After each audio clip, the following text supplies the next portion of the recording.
আল বালাউ আম্বিয়া ওয়াল আউলিয়া মুআক্কিলুন, বালা মুসিবত নবী এবং ওলি আল্লাহদের সাথী। চিৎকার করে বল সুবহানাল্লাহ।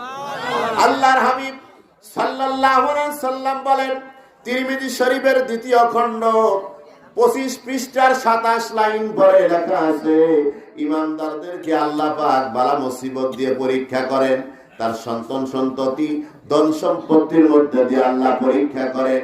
এই সকল পরীক্ষার মাধ্যমে ইমানদারের গুনাহগুলোকে আমার আল্লাহ মিটিয়ে দেয়।